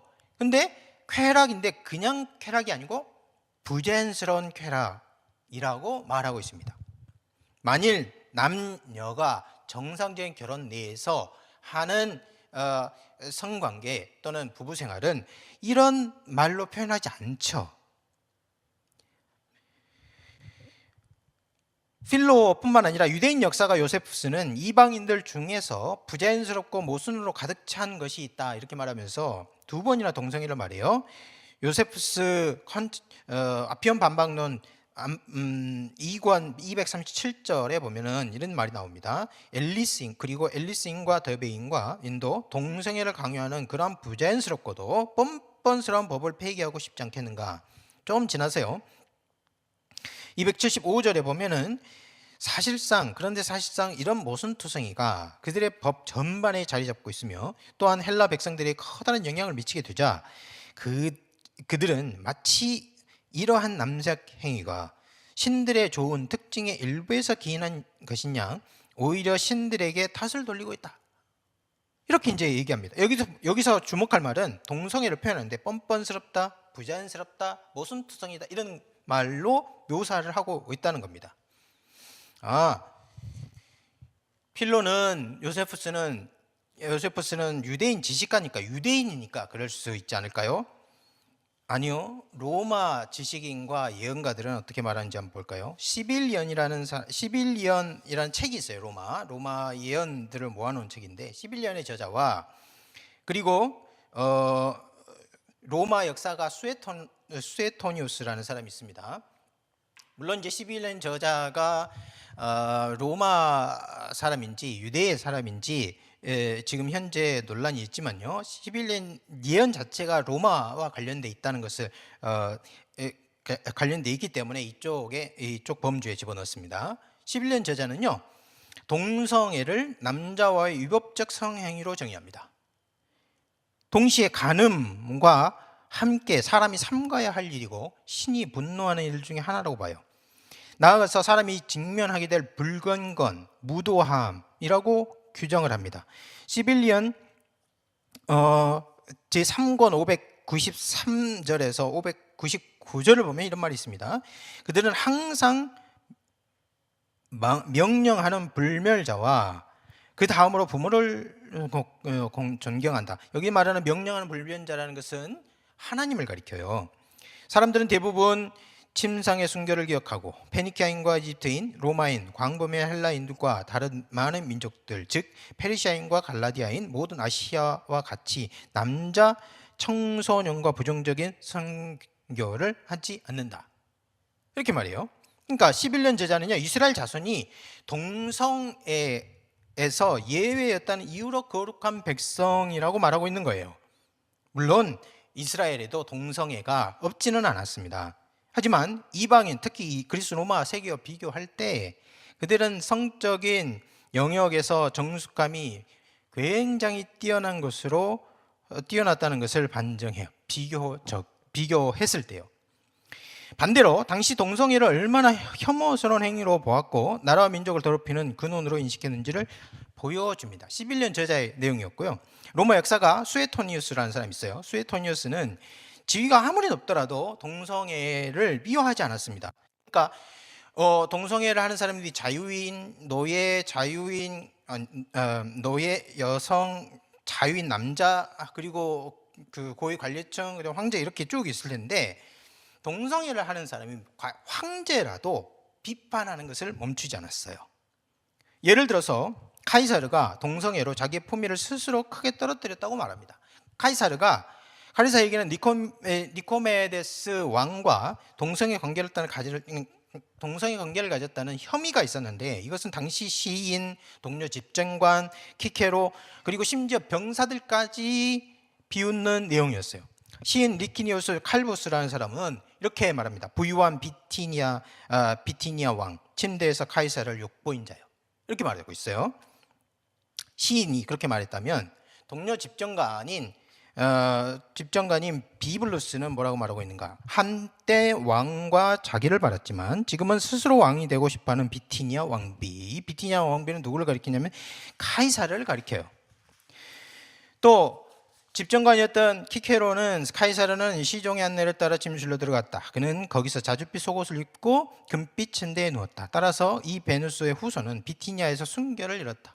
마치 여성을 묘사하는 것처럼 카이사르의 행동을 묘사하고 있어요. 병사들, 갈리아는 카이사르에게 모욕을 당해. 갈리아 전쟁이 이겼잖아요. 그래서 갈리아가 카이사르에게 모욕을 당했다 이렇게 표현해요. 카이사르는 니코메데스 왕에게 모욕을 당했지, 여기 개선식에 월계관을 쓴 카이사르가 가네 갈리아 전쟁의 승리를 기념한 이렇게 말하고 있습니다. 모욕을 당했대요. 모욕을. 이것이 누가 하는 말입니까? 병사들이 행군을 하면서 하는 말이죠. 아니면 자기들이 막사에서 자기를 지도하고 있는 카이사르라는 군 사령관을 이렇게 비웃고 있는 겁니다. 그러면 철학자나 묵시저자, 유대와 로마의 역사가 지식과 사회계층이 높은 사람들 외에 일반 사람들은 어떻게 동성애를 생각했는가? 일반 사람들이 어떻게 생각했는지 기록을 찾을 수는 없죠. 일반 사람들은 글을 잘 쓰지 않기 때문에 일반 사람들이 어떻게 했는지는 찾기 어렵습니다. 그런데 필로가요, 당시 사회가 전반적으로 동성애를 어떻게 생각하고 있는지 여론 같은 것을 기록한 것이 있어요. 이것도 마찬가지로 개별 법들 또는 특별한 법 3권 37절에 나오는데요. 아까 읽었던 본문 바로 앞에 보면 나와요. 제가 읽어보겠습니다. 이보다 훨씬 더 심각한 악은 도시에 침투한 또 다른 악, 즉 페데라스티이다. 예전에는 보세요. 예전에는 그것에 대한 언급 자체가 큰 수치였지만 이제는 능동적인 파트너뿐만 아니라 수동적인 파트너에게도 자랑한다는 것이 문제다. 수동적인 파트너된 여성화의 질병을 견디고 몸과 영혼을 낭비하고 남성의 성 본성의 불씨를 연기로 남기지 않도록 길들여주고 있다. 필로가요, 동성애가 만연해 가고 있는 그 시대를 개탄하면서 예전에는 그것을 언급하는 것 자체가 수치스러웠다 이렇게 말하고 있어요. 동성애를 화두로 꺼내는 것조차 부끄럽게 여기던 시대가 있었는데 지금은 어떤가? 지금은 만연해지고 있다 하고 개탄하고 있습니다. 앞에서 바울 당시 과연 동성애가 너무나 만연해서 일반 사람들이 문제시하지 않았고 또 많은 사람들이 동성애는 괜찮아 이렇게 생각했기 때문에 바울도 그러지 않았을까? 이런 논리를 전개해 보려는 사람도 있었는데 실제로 그랬는가? 안 그렇다는 거예요. 바울도 부정적으로 보거나 단죄하지 않았는지 우리가 살펴봤는데 동성애는요, 전체적으로 봤을 때 매우 부정적인 것으로 보았고 일반인으로부터 군인 그리고 최고위층 정치인, 철학가, 역사가지도 모두 혐오하고 비웃는 일이었습니다. 그러면 이런 질문을 할 수 있어요. 그럼 바울 당시죠. 바울 이후에는 동성애가 많은 사람들에게 호감을 갖지 않았을까요? 여러분, 동성애가 없었던 시대는 없었는데요. 동성애를 바라보는 크리스찬이 아니에요. 이 사람은 크리스찬이 아니고 기독교 문화 아주 비판적으로 보는 사람이에요. 여러분이 걸리버의 여행기라는 어떤 그 책을 썼던 스위프트라는 사람이 있습니다. 이 사람 18세기 사람인데 우리가 알고 있는 거인국 소인국 말고 라퓨타 이야기라는 것이 제3권이고요. 제4권은 후인왕국 여행기라는 책이 있습니다. 이 후인왕국은 자연 본성이 가장 순수하게 보존된 형태의 나라를 말의 나라라고 풍자를 했고요. 그리고 그 말 나라에 아주 타락한 그 본성이 타락한 존재가 나오는데 그게 야후입니다. 야후. 여러분 그 야후 검색 엔진이 예전에 있었는데 그게 사라졌죠. 지금 여러 가지 그 라인 야후에도 그 야후라는 게 여기 나온 거예요. 이 야후라는 존재가 있는데 이 야후는 인간입니다. 인간. 본성이 지극히 타락해서 말보다 못한 존재라고 풍자하고 있는 거예요. 그 후인왕국 이야기에 걸리버가 도착을 해서 그 후인왕국의 주인과 이야기를 나누고 교제를 하게 되는데 그때 이 주인공이 그 후인원국 주인이 자기에게 자기 그 야후들의 세계를 어떻게 생각할지 조마조마한 내용이 나옵니다. 제가 읽어볼게요. 나는 주인이 우리 인간에게서 흔히 발견되는 부자연스러운 암수 야후의 성적 욕구를 비난할 것 같아 조마조마했다. 하지만 자연에서는 그런 부자연스러운 욕구가 생기지 않는 것 같다. 그런 은밀한 쾌락은 전적으로 우리 인간이 사는 세상 쪽에서 기술과 이성이 결합하여 만들어낸 결과물. 동성애라는 것이 자연적으로 생긴 것이 아니다. 기술과 이성이 결합해서 만들어낸 것이다. 이렇게 말하고 있고요. 그리고 이것을 어떻게 말하고 있습니까? 본성이 잘 보존된 사람이 볼 때는, 자연 본성이 가장 잘 보존된 사람이 볼 때는 부끄러운 성적 욕구로 보일 수 있고, 또 자연에서는 자연 본성이 그대로 유지된다면 그런 욕구가 생기지 않는다. 이렇게 말하고 있는 거예요. 이거는요, 기독교인이 아니에요. 기독교인 비판하는 세속 철학자, 세속 사상가가 말하고 있는 겁니다. 자, 지금까지 성경 주의적, 문화적 부분을 살펴보았습니다. 하지만 수정주의자들은 다른 논거를 들어서 동성애를 옹호하려고 합니다. 질문은 이거예요. 동성애 원인은 선천적인 것인데, 만일 바울이든 그 이후의 사람들이 어떤 이유로 반대를 한다면 그건 옳은 것인가? 아까 제일 마지막에 제가 인용한 스위프트의 글에 보면 실제로 과학적인 논거를 들지 않을 때에도 동성애라는 것이 선천적인 것이 아니고 기술과 이상이 결합해서 만들어낸 어떤 결과물이라는 것을 말했는데, 실제로 지금까지도 과학적인 시도를 들어서 이제 말하는 동성애를 옹호하려는 사람이 있습니다. 그래서 이것을 제가 여러분이 인터넷에서 검색을 하면 찾을 수 있는 글만을 가지고 제가 이 부분을 썼어요. 전문적인 것은 아닙니다. 그런데 몇 가지 중요한 사실을 지적하고자 해요. 첫 번째, 동성애를 옹호하는 근거 중에 동성애자들의 동성애 성향이 유전자의 지배를 받는다는 주장이 있어요. 질문은 이거죠. 과학적으로 근거가 있는 것인가? 자, 이 주장은 게이 유전자가 발견됐다는 발표로 거슬러 올라갑니다. 1993년 미국에서 게이 형제 76명과 가족을 조사했어요. 그 중에서 33명 형제 쌍 중에서 XQ28에서 동성애자에게만 있는 유전 정보가 발견되었고 모계 쪽에 영향이 크다고 발표를 했습니다. 이를 근거로 해서 게이 유전자가 있다고 세상에 알렸어요. 그런데 그 이후에 5년쯤, 6년쯤 지나서 1998년, 그리고 그 10년쯤 지나서 2008년에 동일한 연구를 수행했지만요, 이 유전 정보와 동성애가 진짜로 상관관계가 있는 것인가? 전혀 상관이 없다고 결론이 났습니다. 그런데 여러분 잘 보세요. 첫 번째 1993년에 발표가 나고 세상에 알려진 사실만 알려졌을 뿐, 그 이후에 그것을 반박하는 내용은 세상에 잘 알려지지 않았습니다. 그래서 요즘에도 여러분들 많이 들어보셨을 거예요. 동성애가 유전적인 근거가 있다. 그리고 동성애 유전자가 있다는 소식을 심심찮게 들어보셨을 겁니다.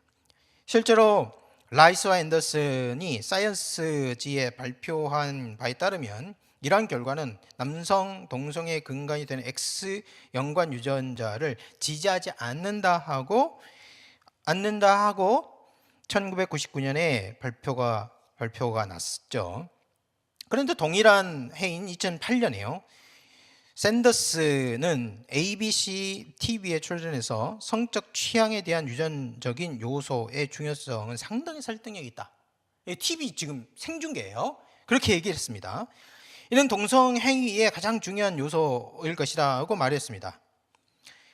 그런데 이후 2010년에 894명의 이성애자, 694명의 동성애자를 대상으로 연구를 하게 되면, 이분이 TV에서 발표를 했는데 그 이에 연구를 받아서 이제 연구를 해요. 성적 취향이 모계로부터 유전된다는 주장이 근거가 있는 것인가? 근거가 없다고 결론을 내렸어요.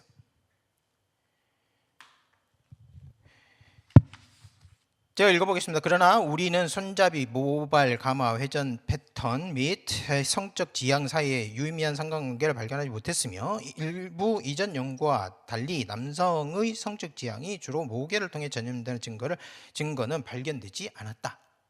이것도 잘 알려졌을까요? 안 알려졌을까요? 잘 안 알려졌습니다.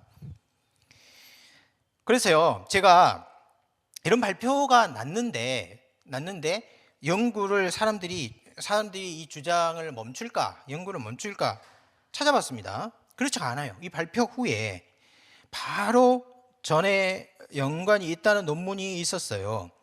이후에 최근까지도 사회적, 유전적 요인과 연결하는 시도가 계속되고 있습니다. 남성의 성적 지향은 가족 및 쌍둥이 연구에 의해서 환경 및 복잡한 유전적 요인의 영향을 받는 것으로 밝혀진 과학적, 사회적으로 중요한 특성이다. 이렇게 이제 얘기해요. 이거는 Archives of Sexual Behavior라는 잡지예요. 발표된 겁니다. 2021년에 발표된, 최근에 발표된 거예요. 동일한 연구자가, 여기 보면은 제가 밑줄을 해서 알렌 샌더스라는 사람인데, 이 연구자가 게이 유전자가 없다고 했다가 나중에는 있는 것 같다고 말을 바꾼 거예요. 2021년에는 남성의 성적 지향이 영향을 받는 요인으로 유전적인 요인, 앞에 여러분들이 잘 확인할 수 있는 것처럼 환경적 요인이라고 있잖아요. 복잡한 유전적 요인, 이제 빨간 글씨 앞에 환경 이렇게 붙여 있잖아요. 환경적 요인이 있는 요인을 두고 있다는 것을 관찰할 수 있어요. 여러분 생각해 보십시오. 환경적인 요인과 유전적인 요인과 결합을 해서 동성애가 발생한다, 이런 결론을 낸 거예요 지금. 여러분, 이 세상에서 현대에 발견되는 문제 중에 이런 복합적인 요인이 아닌 뭔가가 있을까요? 그래서 사실은 이 논문은 많은 연구비를 들여서 많은 말을 하고 있는 것 같지만 실제로는 아무 말도 하고 있지 않습니다. 결론입니다. 지금까지 관찰한 내용을 통해서 다음과 같이 결론을 내릴 수 있어요. 첫 번째, 5가지인데요. 첫 번째, 성경은요, 동성애를 명백히 죄로 규정합니다. 신약 성경은 동성애를 반대해요. 뿐만 아니라 가장 심각한 죄로 규정하고 있고 가장 엄정하게 선언합니다. 동성애 실행자는 구원에서 배제돼요. 바울은 남자 동성애, 여자 동성애를 모두 반대하고 있습니다. 이게 첫 번째고요. 두 번째, 현대 수정주의자들과 퀴어 신학자들은 로마서 1장 26절, 27절을 주의적으로 해체하려고 시도하고 있습니다. 사본적 논거는 전혀 근거가 없다고 볼 수 있습니다. 로마서 1장 26, 27절은 동성애가 아니라 지나친 욕망을 반대한다고 독자의 주의를 분산시키려는 시도나 파라퓨신, 즉 본성을 거슬러서가 아니라 자연을 능가하여라는 뜻으로 왜곡하려는 노력은 본문의 지지를 받지 못해요.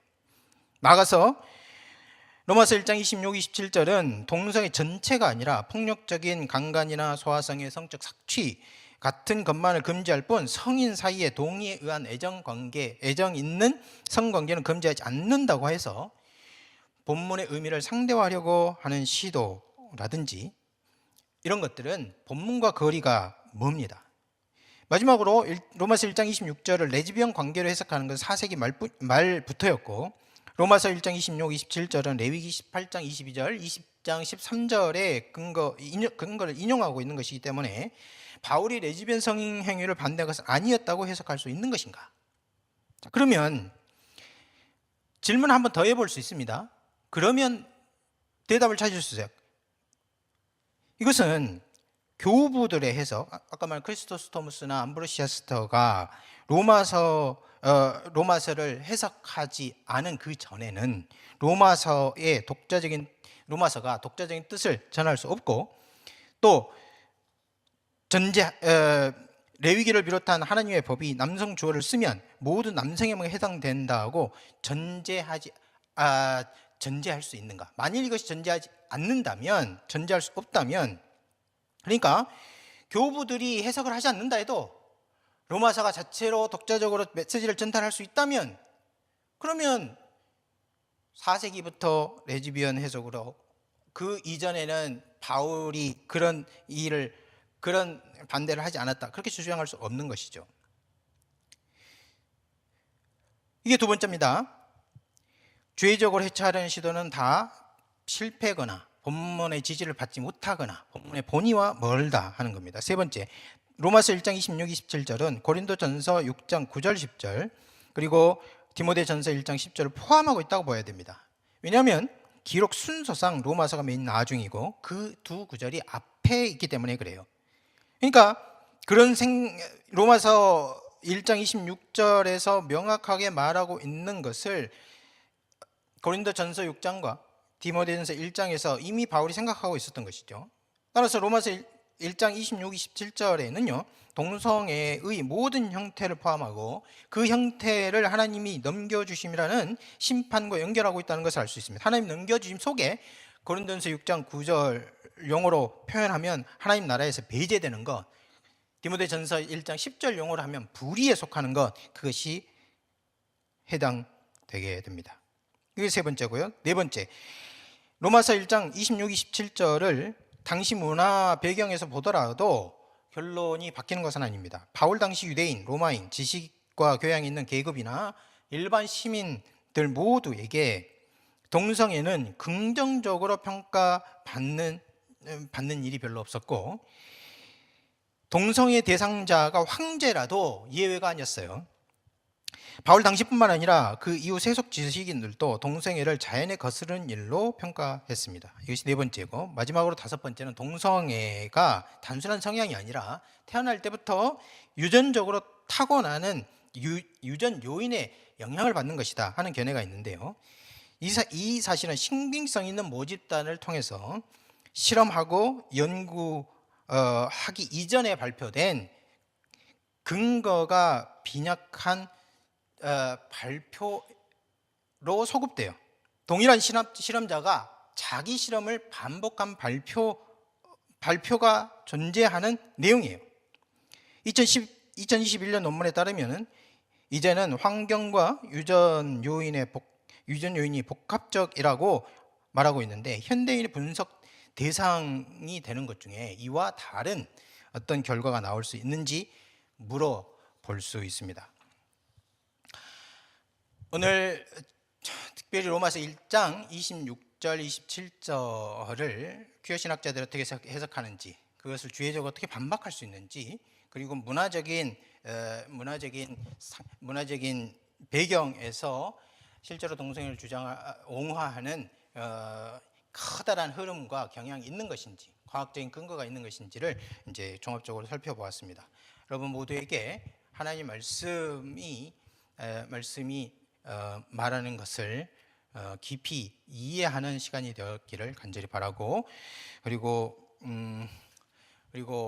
말씀의 근거에서 우리의 생각과 행동이 변화되는 시간이 되었기를 간절히 바랍니다. 기도하겠습니다. 살아계신 하나님 아버지, 오늘 우리 강의 가운데 함께해 주셔서 감사합니다. 성령께서 우리 마음을 비춰주셔서 주님 말씀의 영광이 드러나게 하여 주시고, 말씀을 굳게 붙들고 우리의 삶과 행동을 결정해 나갈 수 있도록 도와주시옵소서. 특별히 동성애를 찬성하는 사람들의 거센 저항이 사회 문화 곳곳에 문화 전쟁으로 다가와 있는데, 우리 그리스도인들을 주님의 능력으로 보호해 주시고 용기를 잃지 않도록 도와주시옵소서. 우리 구주 예수 그리스도의 이름으로 기도합니다. 아멘.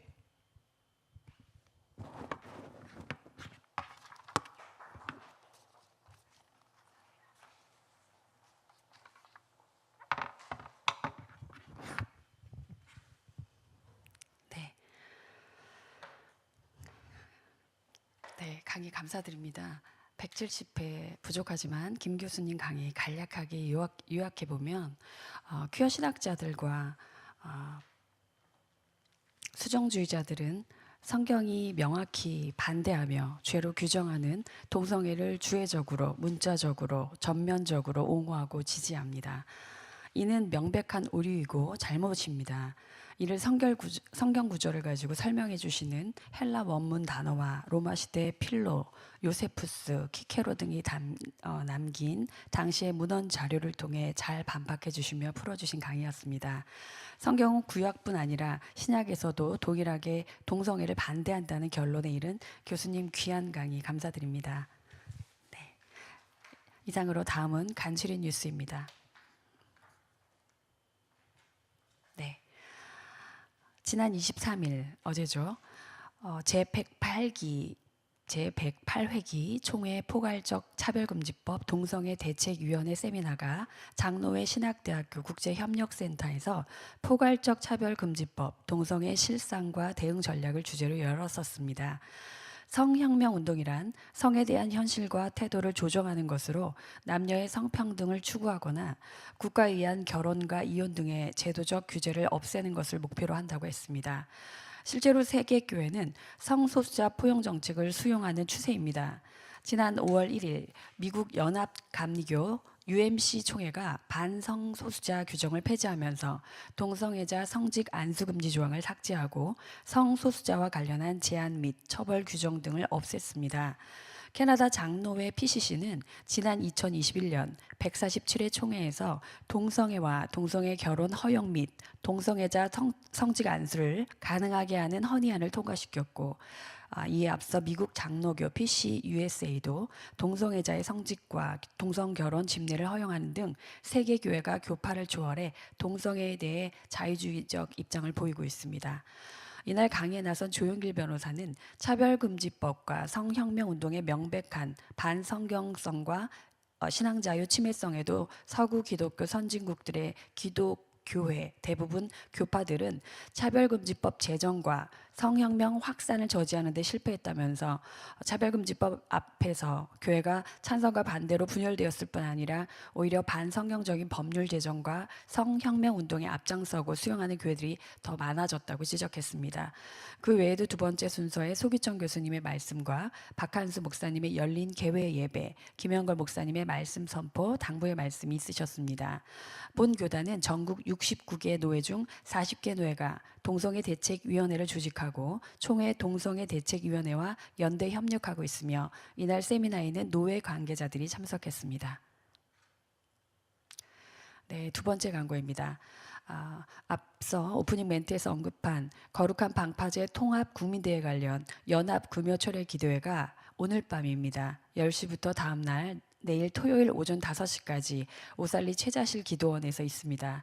1부는 밤 10시부터 2시까지고요. 10시까지 오시면 자리가 다 차 있을 겁니다. 9시나 9시 반까지 오셔서 미리 기도로 준비하시고 자리를 잡으시기 바랍니다.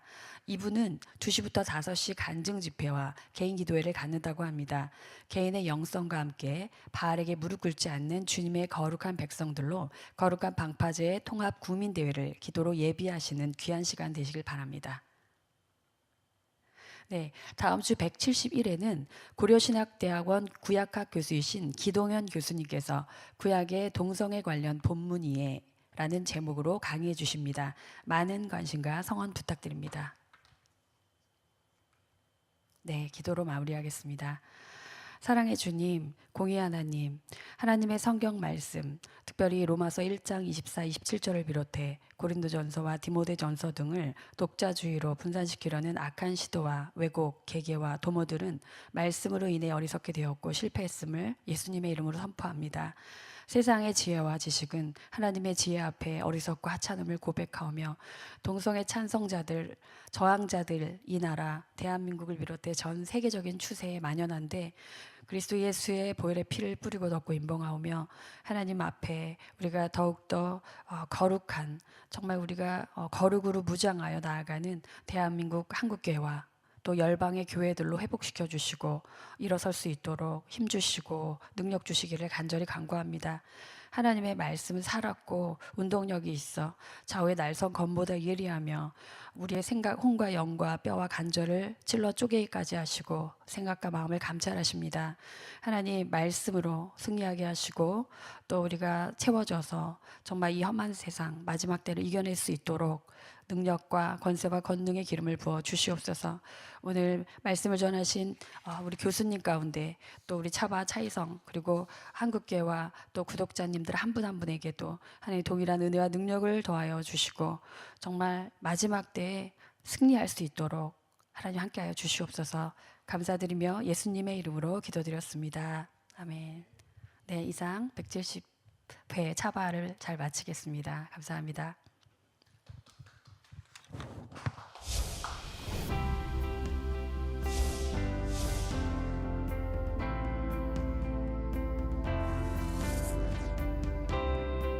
채널 공유 운동, 유튜브 채널 공유 운동에 대해서 말씀을 드리겠습니다.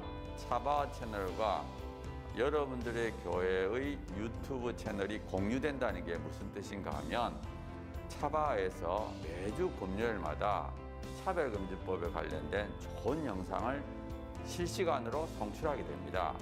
차바와와 공유된 여러분들의 교회 유튜브 방송에도 저희들이 영상이 실시간으로 송출되게 됩니다. 처음에 시작할 때 50개, 100개, 200개, 240개까지 증가했습니다.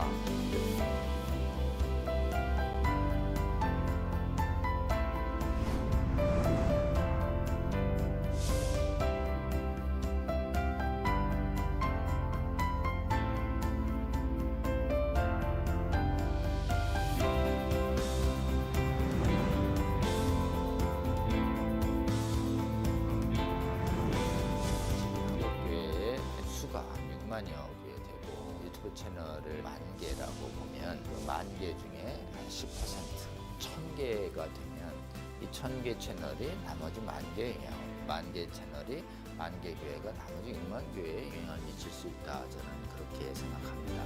이 차별금지법 제정 시도가 2007년부터 시작이 됐는데 한 번 차단이 되는 것으로 끝나는 것이 아니고 한 번 차단이 되면 또 제기되고 또 제기돼서 지금 15년 이상 차별금지법 제정 시도뿐만 아니라 인권 조례를 통해서 사실상의 차별금지법이 하위 법령이 만들어지고 있고 또 초중고등학교에서 젠더 및 동성애 성교육이 지금 강하게 일어나고 있고 이 운동이 지속적인 반대 운동이 필요하고 또 계몽 운동이 필요합니다. 여러분 섬기시는 교회 담임 목사님 은혜로운 설교를 들으셨다면 적어도 주 1회는 지금 전 세계에 가장 위협이 되고 있는 동성애 성명 주장들 그리고 우리 미래 세대를 음란으로 미혹시키고 거짓으로 미혹시키고 있는 이 성혁명 사상들 차별금지법 이 문제가 우리나라에서 반드시 막아내고 복음적 성인들을 반드시 지켜내는 이런 사역에 우리가 실패해서는 안 되겠습니다. 차바 강의 중에서는요, 쉬운 강의도 있고요, 또 어려운 강의도 있습니다. 쉬운 강의는 한 번 듣고 이해가 되지만요, 어려운 강의는 또 여러 번 들으실 수가 있어야지 되는데요. 이게 교회 채널을 통해서 모든 성도들에게 공급이 된다면 정말 좋겠죠.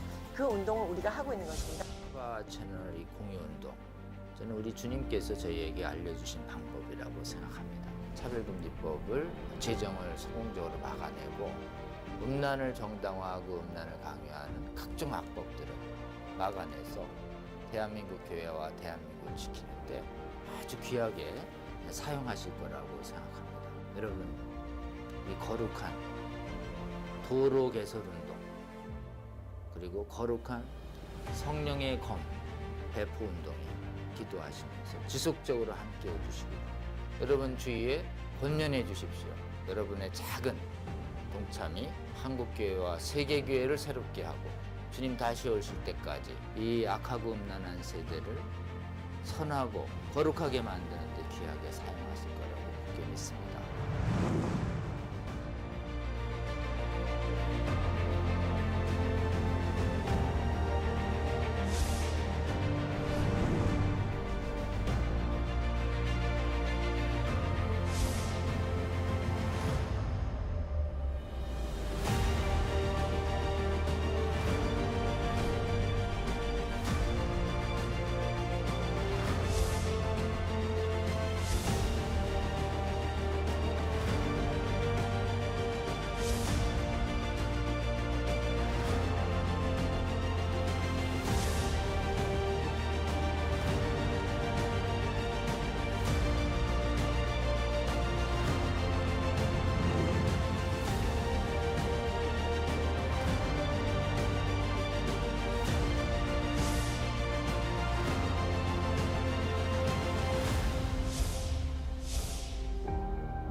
여러분의 작은 관심이 세상을 바꿀 수 있습니다. 차바 채널 공유 채널 공유 운동에 차바 채널 공유 운동에 꼭 꼭 꼭 부탁합니다. 파이팅! 파이팅! 화이팅!